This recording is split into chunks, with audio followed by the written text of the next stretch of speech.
இது ஒரு CBN தயாரிப்பு. நீங்கள் பார்த்துக் கொண்டிருப்பது ஒரு புதிய வாழ்க்கை நிகழ்ச்சி. வணக்கம். ஒரு புதிய வாழ்க்கை நிகழ்ச்சிக்கு உங்களை அன்புடன் வரவேற்கிறோம். இந்த நிகழ்ச்சியின் மூலமா உங்களை சந்திச்சல ரொம்பவே சந்தோஷப்படுறோம். இந்த மாதம் முழுவதும் நிராகரிப்பு அப்படிங்கிற தலைப்புல தொடர்ந்து தியானம் செஞ்சுக்கிட்டு இருக்கோம். அந்த வகையில இன்னைக்கு நம்ம பார்க்க இருக்கக்கூடிய தலைப்பு, நம்முடைய உடல்நிலை சரியில்லாத காரணத்தினால நம்ம நிராகரிக்கப்படும் போது நம்ம ஜெபத்துல முயற்சி செய்யணும். அதை தான் நம்ம இன்னைக்கு பார்க்க போறோம். நம்முடைய உடல்நிலை சரியில்லை அப்படின்னா கூட நம்ம நிராகரிப்பை சந்திப்போம். அந்த மாதிரி நேரத்துல நம்மளை நிறைய பேர் கேலி பண்ணுவாங்க. சிலர் நம்மளை விட்டு விலகி போயிடுவாங்க. நம்ம நிராகரிக்கப்படுவோம். அந்த நேரத்துல ரொம்ப பலவீனமாக நம்ம உணருவோம். ரொம்ப சோர்ந்து போயிடுவோம். என்னடா எல்லாரும் நம்மளை இப்படி சொல்கிறாங்களே. சில நேரம் நம்முடைய வெளி தோற்றங்கள் கூட மாறி இருக்கலாம். ஒல்லியாகவோ குண்டாகவோ இருக்கும்போது அதனால் கூட சிலர் நம்மளை நிராகரிப்பாங்க, கேலி பண்ணுவாங்க. இதனால் சில நேரம் நம்ம ஸ்கூலில் விளையாட்டுகளில் கலந்துக்க முடியாது. நம்ம குடும்பத்தை பொறுத்தவரை ஏதாவது ஒரு நிகழ்ச்சியில் நம்மளால் கலந்துக்க முடியாது. என்னடா எல்லாரும் இப்படியே சொல்கிறாங்களே அப்படின்னு நம்ம ஒரு சோர்வாக தான் நம்ம இருப்போம். ஆனால் அந்த மாதிரி நம்ம யாரையும் ஒரு வித்தியாசமாக பார்க்கக்கூடாது. அவங்க நிலைமையிலேருந்து கொஞ்சம் நம்ம யோசித்து பார்க்கணும். ஆனால் நம்ம எப்படி இருந்தாலும் நம்மளை நேசிக்க ஒருத்தர் இருக்காரு. அவர் தான் ஆண்டவராகிய இயேசு கிறிஸ்து. அவர் நம்ம எப்படி இருந்தாலும் நம்மை நேசிக்கிறார். நீங்கள் எந்த நிலைமையில் இருந்தாலும் அவர் உங்களை நேசிக்கிறார். இதை பற்றி நல்லா தெரிஞ்சுக்க இப்போ ஒரு சாட்சியை பார்க்க இருக்கிறோம். சாகர் அவங்கள தான் நம்ம இப்போ சந்திக்க போகிறோம். இவங்க சின்ன வயசுலேயே நோய்வாய்ப்பட்டு பலவீனமாக இருந்திருக்காங்க, நிராகரிக்கப்பட்டிருக்காங்க. அந்த மாதிரி நேரத்தில் எப்படி அதிலேருந்து மீண்டு வந்தாங்க, ஒரு புதிய நம்பிக்கை பெற்றுக்கொண்டாங்க, ஒரு புதிய வாழ்க்கை பெற்றுக்கொண்டாங்க அப்படின்னு அவங்க சொல்கிறாங்க. வாங்க பார்க்கலாம். தன்னுடைய சிறு வயதின் நாட்களில் சாகருக்கு உடல்நிலை குறைபாடு பிரச்சனையை கடந்து போக வேண்டியதாக இருந்தது. அதன் காரணமாக அவர் மிகவும் அசௌகரியத்தை உணர்ந்தார். எனக்கு நடக்கிறதுல பிரச்சனை இருந்துச்சு. அதோட கூட எனக்கு வலிப்பும் வந்துச்சு. அதனால நம்பிக்கை இல்லாம இருந்தேன். எனக்குள்ளேயும் நம்பிக்கை இல்லை, என் வீட்டில் இருக்கிறவங்களுக்கும் நம்பிக்கை இல்லை. அதனால எனக்கு எப்பவுமே சுதந்திரம் தரல. அதாவது தூரமா என்ன போக விடல. வீட்டுக்கு பக்கத்திலேயே தான் இருப்பேன். ஒரு குழந்தை தன்னோட வாழ்க்கையில சாதாரணமா விளையாடுற மாதிரி, வேலை செய்யற மாதிரி என்ன செய்ய விடல. அதனால எனக்குள்ள இருக்கிற நம்பிக்கையே போயிடுச்சு. எனக்கு ரொம்ப கஷ்டமா இருந்துச்சு. அவர் தன்னுடைய டீனேஜில் காலடி வைத்த போது தன்னுடைய நண்பர்களிடத்தில் அங்கீகாரம் பெறுவதற்கு சாகர் போராட வேண்டியதாக இருந்தது. பிள்ளைங்க வளர்ந்து டீனேஜுக்குள்ள போறப்ப நல்லா இருக்கணும், நல்லா விளையாடணும், நண்பர்கள் இருக்கணுங்கிற கனவு இருக்கும். ஆனா எனக்கு என்ன நடந்துச்சுன்னா, யாரும் என்னை ஏத்துக்கல. அதனால கொஞ்சம் வித்தியாசமா என்னை காட்ட வேண்டியது இருந்துச்சு. எப்பவும் நண்பர்கள் கூட இருக்கிறதுக்காக அவங்க கிட்ட போய் பேசினேன். அவங்க அங்கீகரிக்கிறதுக்காக மிகப்படுத்தி சில விஷயங்களை சொல்லுவேன். ஏன்னா நான் தனியா இருக்கக்கூடாதுன்னு நினைச்சேன். நான் தனிமையில இருந்தா எனக்கு ஒரு மாதிரி இருக்கும். அதனால எப்பவும் மற்றவங்க கூட தான் இருப்பேன். எனக்கு தனிமையில இருக்கிறதே பிடிக்காது. எப்பவும் என்னை சுத்தி நண்பர்கள் கூட்டம் இருக்கிறது தான் நான் விரும்ப ஆரம்பிச்சேன். அதனால தான் நான் அவங்க கிட்ட அப்படி போய் பேச ஆரம்பிச்சேன். சாகர் வளர வளர பணம் இருந்தால் நமக்கு அங்கீகாரம் கிடைக்கும் என்று நினைத்தார். அப்பொழுது அவர் சீட்டாட்டத்திற்கு அடிமையானார். ஆரம்பத்தில் அவர் பணம் சம்பாதித்தார். ஆனால் விரைவிலேயே நிறைய நேரம் மற்றவங்க கிட்ட கடன் வாங்கி விளையாடுவேன். கொஞ்சம் பழக்கம் ஆயிட்டா அந்த இடத்துல அட்வான்ஸா எக்ஸ்ட்ரா பணம் வாங்குவேன். அதனால 2 மடங்கு செலவாகி எனக்கு நிறைய கடன் ஆயிடுச்சு. அதனால ஒரு நேரத்துல இந்த ரகசியம் எனக்கு இருந்த இந்த கடன் எங்க வீட்டில் இருக்கிறவங்களுக்கு தெரிய வந்துச்சு. அதனால எனக்கு அங்கீகாரம் கிடைக்கல. அப்போ ஒரு பக்கம் என் வீட்டுக்கு நான் பாரமா இருக்கேன். இப்போ நான் என்னோட குடும்பத்துக்கு இன்னும் நிறைய கஷ்டத்தை கொண்டு வந்துட்டேன்னு நினைக்க ஆரம்பிச்சேன். அதனாலேயே என் மனசு ரொம்ப கஷ்டத்துல இருந்துச்சு. என் குடும்பத்துல இருக்கவங்களும் என்ன நினைச்சு கஷ்டப்பட்டாங்க. தன் மூலமாக வந்த பிரச்சனையை பார்த்துவிட்டு சாகர் வீட்டை விட்டு ஓட முடிவு செய்தார். ஆனால் அவரை பேருந்து நிலையத்தில் வைத்து பிடித்து விட்டார்கள். பிறகு வீட்டிற்கு வந்து என்ன செய்யலாம் என்று யோசித்தார். அப்பொழுதுதான் அவருடைய பாஸ்டர் அவர் ஒரு யோசனை கூறினார். நீ என்ன செய்ய நினைக்கிறேன்னு அவங்க என்கிட்ட கேட்டாங்க. நான் வீட்டை விட்டு ஓடி போக விரும்புறேன்னு சொன்னேன். எப்படியாவது என்னை வீட்டை விட்டு வெளியே கொண்டு போங்க. சரி, நீ பைபிள் காலேஜுக்கு போன்னு சொன்னாங்க. பைபிள் காலேஜுக்கு எதுக்கு போறேன், என்ன செய்ய போறேன்னு எனக்கு தெரியாது. நீ போன்னு அவங்க சொன்ன உடனே போறதுக்கு நான் தயாராயிட்டேன். வீட்டை விட்டு போறதுக்கு அது ஒண்ணுதான் வழின்னு எனக்கு தெரிஞ்சது. தகுதி இல்லாத மாணவராக இருந்தாலும் சாகர் தன்னுடைய முதல் வருடத்தை முடிப்பதில் அவர் வெற்றி பெற்றார். சர்ச்சில் 2ஆம் வருடம் பயிற்சி செய்து கொண்டிருந்த போது ஜெபம் செய்வதற்காக அவரிடத்தில் ஒரு பெண் வந்தார். அவங்க என்கிட்ட ஜெபம் பண்ண வந்ததுனால மேலோட்டமா நான் ஜெபம் செஞ்சேன். நான் ஜெபம் செஞ்சுட்டு வீட்டுக்கு போயிட்டேன். அடுத்த வாரம் அந்த சர்ச்சுக்கு போனப்ப அந்த ஆன்ட்டி நீங்க ஜெபம் செஞ்சதுக்கு பதில் கிடைச்சிருச்சுன்னு சாட்சி சொன்னாங்க. அவங்க எனக்கு அதுக்காக நன்றியும் சொன்னாங்க. எனக்கு மனசு ரொம்ப கஷ்டமா இருந்துச்சு. அதுக்கு பிறகு நான் ஹாஸ்டலுக்கு போய் ரொம்ப அழுக ஆரம்பிச்சேன். இதற்கு பிறகு சாகர் பைபிள் காலேஜில் தன்னுடைய படிப்பில் அதிக கவனம் செலுத்தினார். அவருடைய ஒவ்வொரு கேள்விக்கும் அவருடைய ஆசிரியர் மூலமாக அவருக்கு பதில் கிடைத்தது. அந்த ஆசிரியர் என்கிட்ட சொன்ன ஒரு விஷயத்தால தான் இன்னைக்கு நான் இங்க உட்கார்ந்திருக்கேன். தேவன் யாரை அழைக்கிறாரோ அவங்கள பயன்படுத்துறாருன்னு அவங்க சொன்னாங்க. தேவன் அவங்கள அழைச்சு அவங்கள பயன்படுத்தினாரு.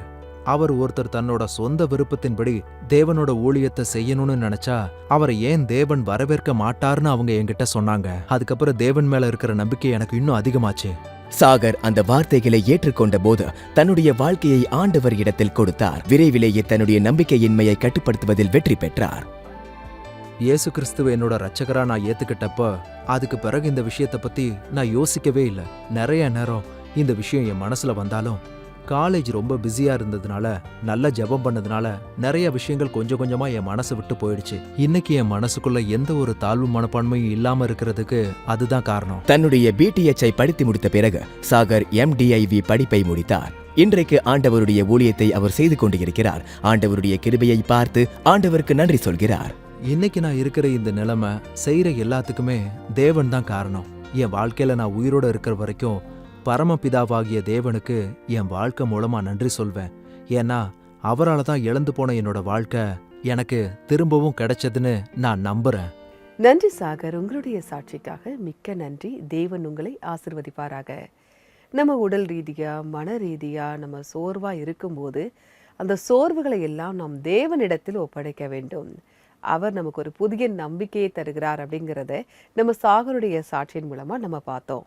பொதுவாகவே நம்மளை சுற்றி இருக்கவங்கெல்லாம் நம்ம எப்படி இருக்கோம்னு நினைக்கிறாங்க அப்படின்னா, உடல் ரீதியாக மன ரீதியாக நம்ம அப்படியே ஃபிட்டாக இருக்கணும் அப்படின்னு எதிர்பார்க்குறாங்க. இன்னும் சொல்லப்போனால் பொருளாதார ரீதியாக கூட நீங்கள் ஃபிட்டாக இருக்கணும்னு எதிர்பார்க்குறாங்க. அப்படி இல்லை அப்படின்னா அவங்க உங்களை விட்டு விலகி போயிடுவாங்க, உங்களை நிராகரிக்க ஆரம்பிக்கிறாங்க. ஆனால் நம்முடைய ஆண்டவராகிய இயேசு கிறிஸ்து என்ன சொல்கிறார் தெரியுமா? பிணியாளிகளுக்கு வைத்தியன் வேண்டியதே அல்லாமல் சுகம் உள்ளவர்களுக்கு வேண்டியதில்லை அப்படிங்கிற ஒரு வார்த்தையை நம்ம பைபிளில் பார்க்குறோம். அது மட்டும் இல்லை, நீதிமான்களுக்காக அல்ல பாவிகளையே ரட்சிப்பதற்காக அவர் வந்தார் அப்படிங்கிற வசனத்தையும் நம்ம பார்க்குறோம். இன்னும் சொல்லப்போனால் நம்ம பலம் உள்ளவர்களுக்காக இல்லை, ரொம்ப பலவீனமாக இருக்கவங்களுக்காக தான் ஆண்டவராகிய இயேசு கிறிஸ்து இந்த பூமிக்கு வந்தார் அப்படிங்கிறத பார்க்குறோம்.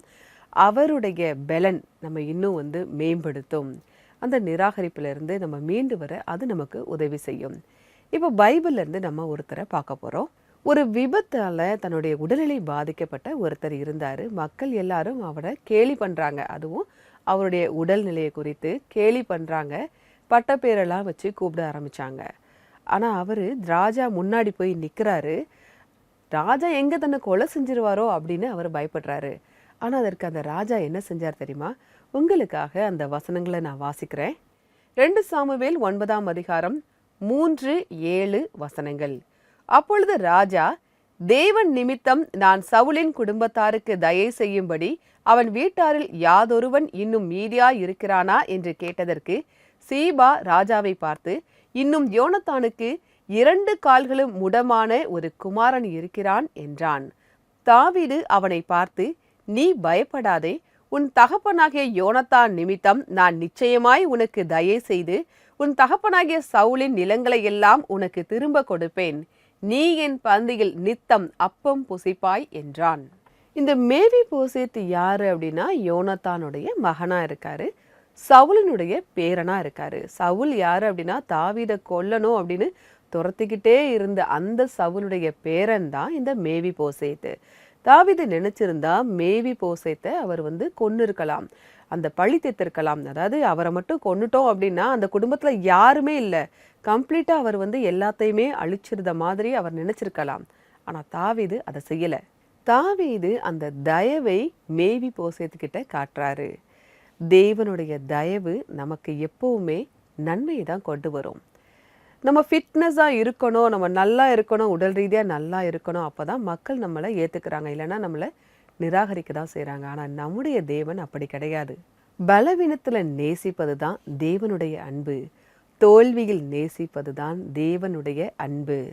தாவீது மேவி போசேத்துக்கு என்ன சொல்கிறார் தெரியுமா? நீ என்னுடைய பந்தியில் நித்தம் அப்பம் புசிப்பாய், என்னுடைய அரண்மனையில் என்னுடைய பந்தியில் உட்காந்து என் கூட உட்காந்து நீ சாப்பிடுவ அப்படின்னு சொல்கிறாரு. அது மட்டும் சொல்லலை, அவருடைய நிலங்களை எல்லாமே அவருக்கு கொடுத்துட்டாரு அப்படிங்கிறதையும் நம்ம வசனத்தில் பார்க்குறோம்.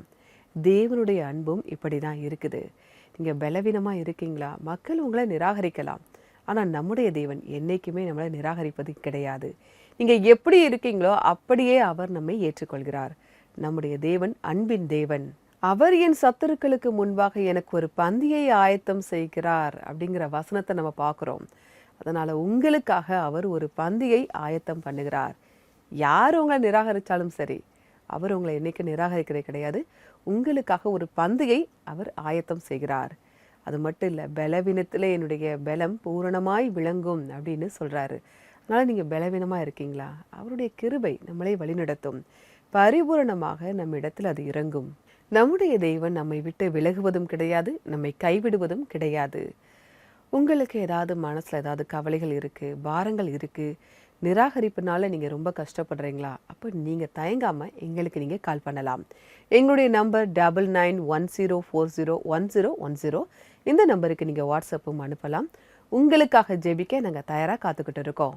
இப்போது வருவது ஒரு சிறிய இடைவேளை. இடைவேளைக்கு பிறகு நம்முடைய ப்ரேயர் லைனில் சோஃபியா மற்றும் ரெவரண்ட் டாக்டர் மோரிஸ் குமார் அவங்க நமக்காக ஸ்பெஷலாக ப்ரேயர் பண்ண போகிறாங்க. இடைவேளைக்கு பிறகு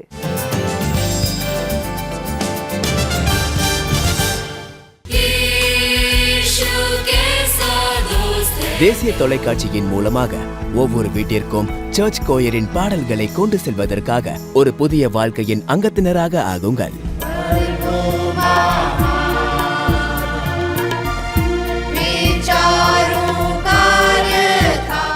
நாங்கள் புதிய மற்றும் பழைய சர்ச் பாடல்களை நாட்டின் ஒவ்வொரு மூலைகளில் இருந்தும் பதிவு செய்கிறோம்.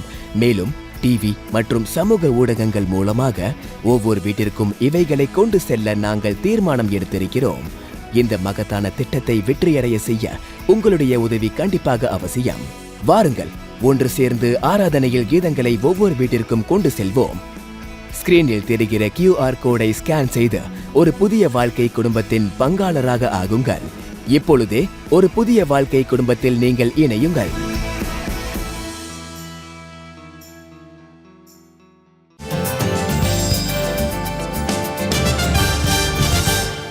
வெல்கம் பேக் டு ஒரு புதிய வாழ்க்கை. நம்முடைய உடல் பலவீனத்தில் நம்ம ஜெபத்தை முயற்சி செய்வோம் அப்படிங்கிற தலைப்பில் பார்த்துட்டு இருக்கோம். இப்போ நம்முடைய ப்ரேயர் லைனில் சோஃபியா மற்றும் ரெவரண்ட் டாக்டர் மோரிஸ் குமார் அவங்க நமக்காக ஸ்பெஷலாக ப்ரேயர் பண்ண போகிறாங்க. நம்முடைய ஆரோக்கியத்திற்காக அவங்க ஜெபிக்க போகிறாங்க.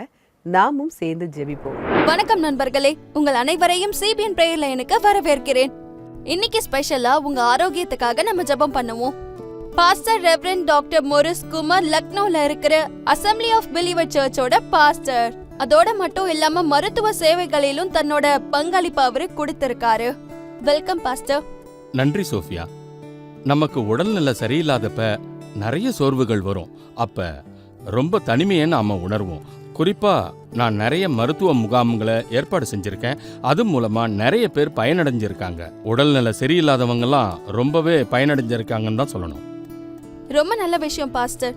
நம்மோட உடல்நிலை சரியில்லாத காரணத்தால நிராகரிப்பை நம்ம சந்திக்கிறோம். நாம அப்போ என்ன செய்யணும் பாஸ்டர்?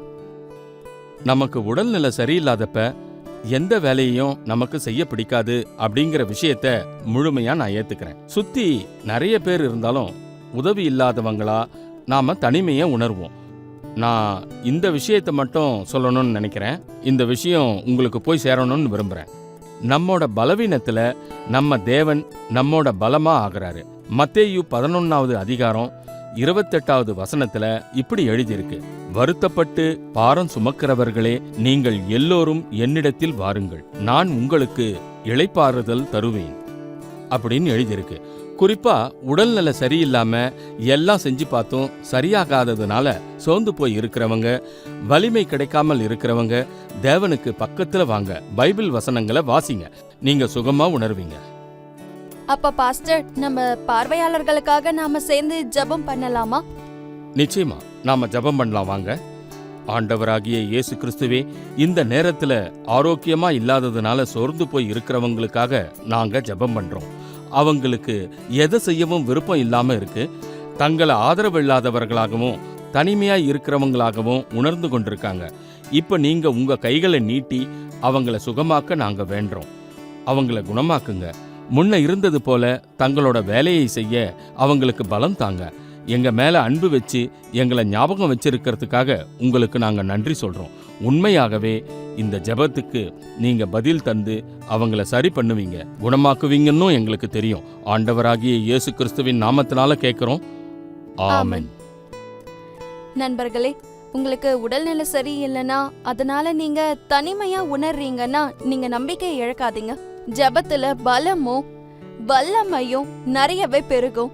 நீங்க சிபிஎன் பிரேயர் லைனோட சேர்ந்து ஜெபம் பண்ணலாம். நீங்க தொடர்பு செய்ய வேண்டிய நம்பர் என்னன்னா 9910401010. இதுல கால் பண்ணுங்க.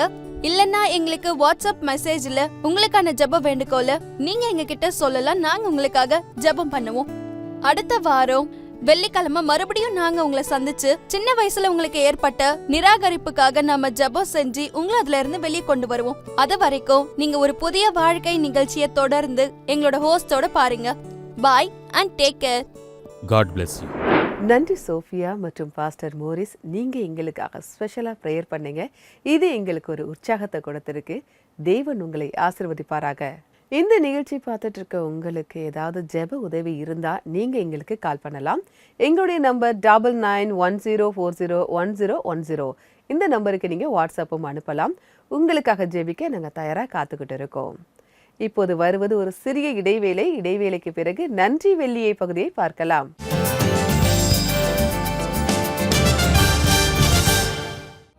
நீங்க வேலை பார்க்குற துறையில உங்களால முடிஞ்சதை செய்ய விரும்பினா கூட நிராகரிப்பின் காரணத்தினால உங்களுக்கு வேலை செய்ய விருப்பம் இல்லாம இருக்கா? பிரியமானவர்களின் காரணத்தினால், ஆரோக்கியத்தின் காரணத்தினால், சிறு வயதில் இருந்து வேதனையான நேரத்தை நினைப்பதினால் நீங்க நிராகரிப்பை எதிர்கொள்ள வேண்டியிருக்கிறதா? நண்பர்களே, மே மாதம் ஒவ்வொரு வெள்ளிக்கிழமையும் ஒரு புதிய வாழ்க்கை நிகழ்ச்சியில் சிபிஎன் பிரேயர் லைன் உங்களுக்காக ஜெபம் செய்யும். உங்களுடைய வேதனைகளை புறக்கணிக்காமல் ஜெபத்துக்கு கொஞ்சம் வாய்ப்பு கொடுங்க. வெள்ளிக்கிழமை ஜெபம் மட்டும் இல்லாம சிபிஎன் பிரேயர் லைன் நம்பர் 9910401010ல நீங்க எப்போ வேணும்னாலும் போன் செஞ்சோ இல்லனா வாட்ஸ்அப்ல மெசேஜ் பண்ணியோ உங்களோட பிரார்த்தனைய சொல்லலாம். சிபிஎன் பிரேயர் லைன் டீம் உங்களுக்காக ஜெபம் பண்ணுவாங்க.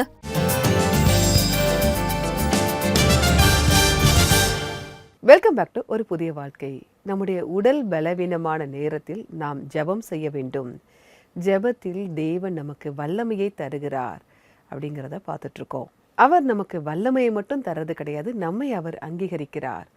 உங்களுடைய உடல்நிலை குறித்து மற்றவங்க வேணா அவங்க நிராகரிக்கலாம், ஆனால் நம்முடைய தேவன் எந்த நிலையில் இருந்தாலும் அவர் நம்மை ஏற்றுக்கொள்கிறார். அவர் நம்ம விட்டு விலகுவதும் இல்லை, நம்மை கைவிடுவதும் இல்லை. இப்போது நன்றி வெள்ளியை பகுதியை பார்க்க இருக்கிறோம். நீங்கள் அனுப்பியிருக்கக்கூடிய மெசேஜஸ் மூலமாக, நீங்கள் பண்ணுற கால் மூலமாக நீங்கள் எந்த அளவுக்கு எங்களை நேசிக்கிறீங்க அப்படிங்கிறது எங்களுக்கு தெரியுது. நீங்கள் எங்கள் மேலே வச்சுருக்க அன்புக்காக நாங்கள் தேவனுக்கு நன்றி சொல்கிறோம். வாங்க, உங்களுக்காக அந்த மெசேஜை நான் வாசிக்கிறேன்.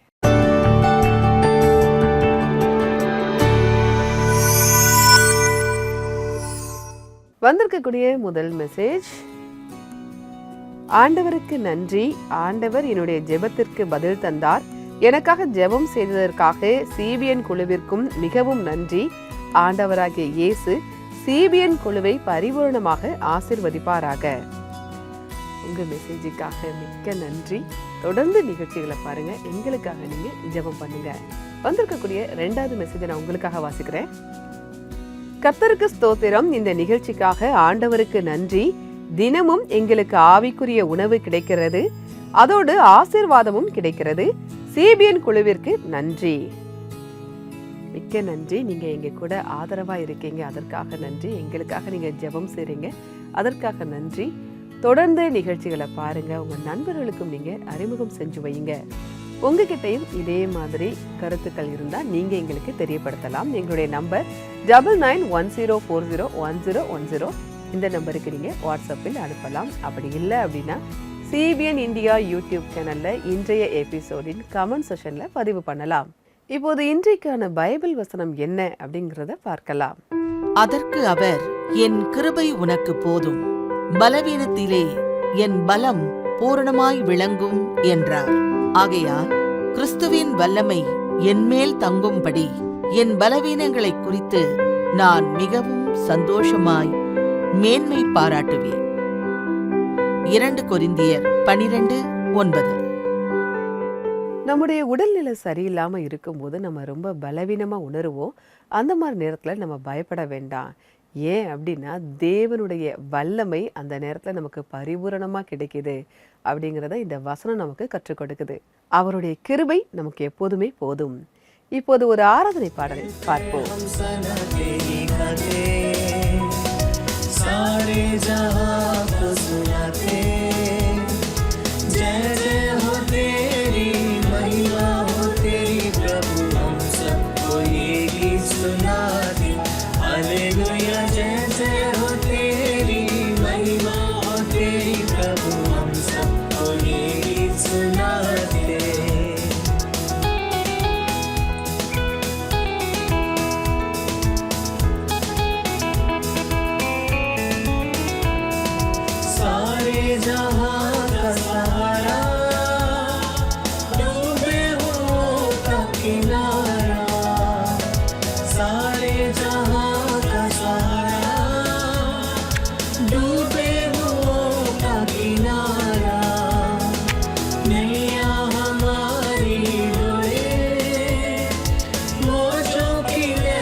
இந்த பாடலை பாடிய குழுவினருக்கு எங்களுடைய நன்றி.